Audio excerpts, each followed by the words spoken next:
Hey, I hope everybody's having a nice day. This video is for people who want to make a globe or planet from their own 2D map. For this video, you'll need two things. First, you'll need an image file of your map, preferably with generous water space around it. You'll see why in a bit. Second, you'll need to make a digital height map. Your height map is just another image file, a grayscale version of your regular map, same exact size, but in this map, you'll paint the lowest areas the darkest, all the way up to the highest elevations in white. You can get as detailed as you want, but for my example, I painted quick and sloppy. In Blender 3D, Shift A to create a UV sphere.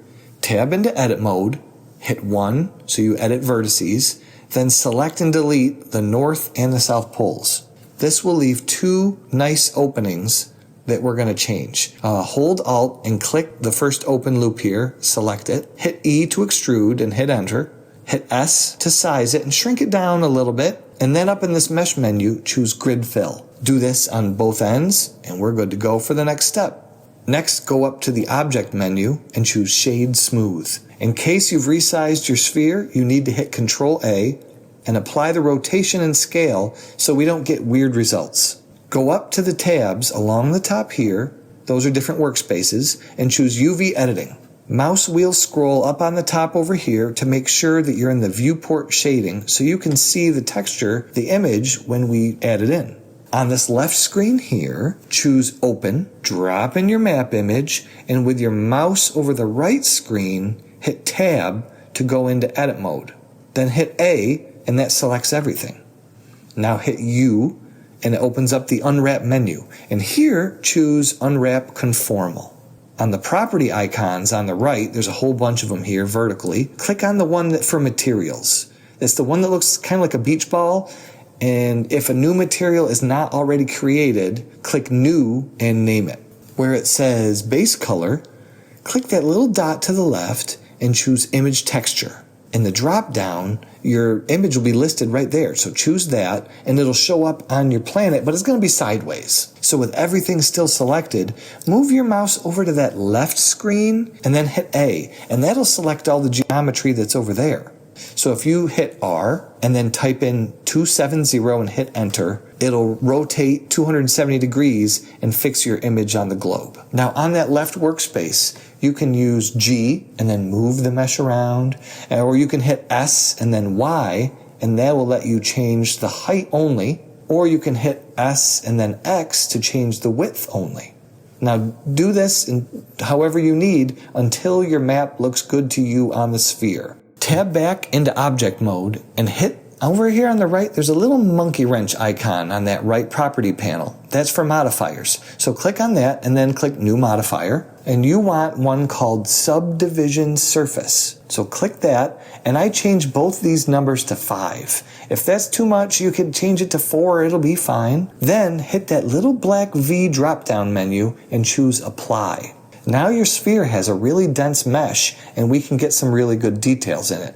So go back now to that monkey wrench icon on the right for modifiers, and we're going to choose a new one. This one's called Displace. When you click it, don't worry because your planet's going to do a little something funny. Just ignore it. It's going to be fine. There's that little checkerboard icon. That's for textures. Hit Open, and what you want to do is navigate to wherever you saved your black and white grayscale height map image. Choose that. Now weird stuff is going to happen, so don't freak out. So go back up to the monkey wrench, click on that, back to that modifier, and where it says coordinates, change it from local to UV. Change the strength to 0 just to give yourself a break from all the weirdness going on. But here, try typing in 0.05 and you'll see something close to what you want, but probably still too extreme and chunky.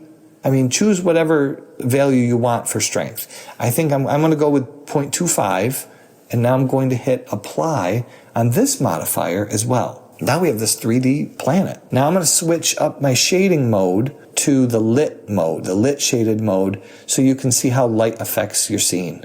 And you can play in the Materials tab with things like roughness, and that determines how shiny, your planet is, things like that. You can feel free too to use these sculpt tools as well if you want. Now I'm choosing a new workspace tab, these things at the top. I'm going to click the one called Shading. I'm also going to drag up a panel from the bottom and then change it over here to timeline. That way we can do some basic animation. But first, with the viewport textures on and everything so we can see what we're doing, in this middle panel here, these are nodes, we're going to make some more. So I'm going to hit Shift A with my mouse over this middle part, and I'm going to search for a noise node and add that. And then I'm going to do it again, Shift A, and I'm going to choose a color ramp. I'm going to connect the noise to the color ramp and the color ramp to this principled BSDF, okay? I'm going to go from factor to factor and color to base color. Using the sliders here on the color ramp, we're going to get better contrast for our cloud shapes and play with the noise texture settings over here. Now that, we still have that problem. It's still not, we can't see anything because of the black. So what we're going to do, when you're all happy with this, you're going to drag another wire from the noise factor and plug it in over here in the alpha port of the principled BSDF node, and that'll give us our clouds. Now let's animate the clouds a little bit. First, down on the timeline, that little blue line, the timeline scrubber, we're going to grab that and drag it to the first frame. And then we're going to go back up to the noise node where it says scale, and we're going to change that number to something we want. Once you get that number to what you want, hover your mouse over it and hit the letter I. That inserts a keyframe. Now we can grab that scrubber and move it to different places on the timeline and change it as much as we want. I'm just going to slide it all the way to the end, and then I'm going to hold my mouse over that number and hit I.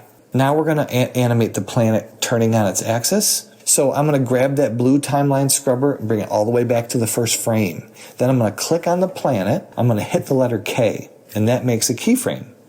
A menu pops up, and I'm going to choose rotation. Grab that blue scrubber, move it all the way to the end, one frame past my last frame. And now I'm going to click on the planet again and hit R, and then Z, and then type 360 and hit enter. Now I'm going to hit K, and that makes another keyframe, and I'm going to choose rotation. I'm going to hit Shift A in the middle part and add a math node. And I'm going to connect it between the noise node and that alpha node. Now we can control how transparent the clouds are. On this other value, I could type anything less than 1 and it'll give me different degrees of transparency. I ended up using 0.9 or 0.85, something like that.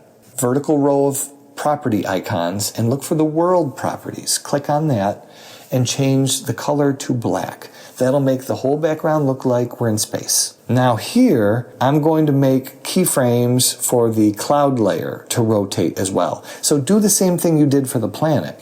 Set the keyframe at the beginning, move it to the end, one frame past the end, click on the planet, hit R, Z, 360, enter, and then hit K for a keyframe and rotation. So what we're going to do is those little yellow diamonds down in the timeline, those are the keyframes. So I want you to click on, whenever you see keyframes, right click on them, and under interpolation, choose linear. Do it for both the planet object and the cloud objects on all the different keyframes, and you'll have a nice smooth animation, okay? Now, we're just about done. We're going to talk about cameras and lights a little bit, and then we'll render this thing out. So if over on the right, there's a bunch of numbers on your keyboard, and that's the number pad. And if the number lock light isn't on, hit the number lock button to turn that on. And so when you hit 0, it's going to pop you into a camera mode. Over on the right, there's a little icon that looks like a printer on the properties panel there. That's the output properties. You can set the camera dimensions there. So you can leave them the way they are, or so I changed the width to 1080 and the height to 1920 pixels, okay?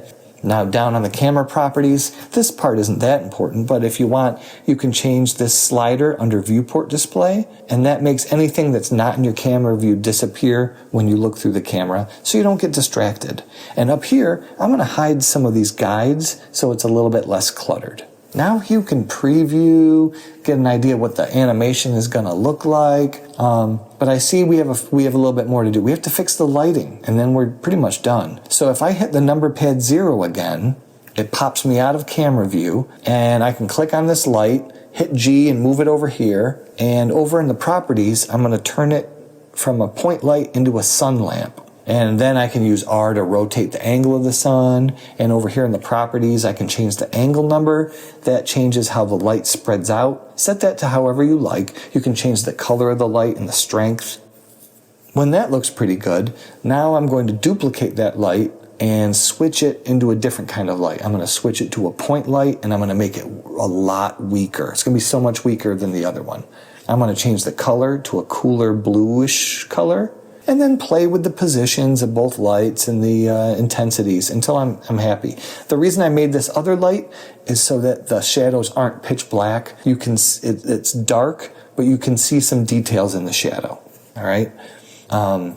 Now it's really just any little details that you want to adjust to your liking, like the camera angles, any other stuff you're going to do if you're going to change the little shader settings so that you're happy. And when you're ready with that, all you really have to do is go over to your output settings again and look for the rendering output. Make sure that the file for animation is set to, it's not like a JPEG or a PNG. You want it to be like MP4 or MPEG, and you want the file and the encoding to be set to that. You don't want Matroska. You want MPEG or MP4 for your files and your encoding. You also want to check your location to where it's going to save this file. Make sure it's a place where you want it to go and set that. And when you're all ready, go up to render animation, and then you just wait. And you better have been saving all along too. Make sure you save before you render. Save whenever you think of it. Now I know that's it. I know that was fast and furious, but I hope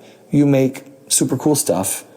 And I hope this video helps you even a little bit, or gives you new ideas, and it takes you off in a crazy new direction. Whatever you do, please share it. I'd love to see. And if you have any questions or comments, let me know. I'll help out the best I can. I hope everybody has a great night. Well, it's night here. That's why my voice is starting to go out.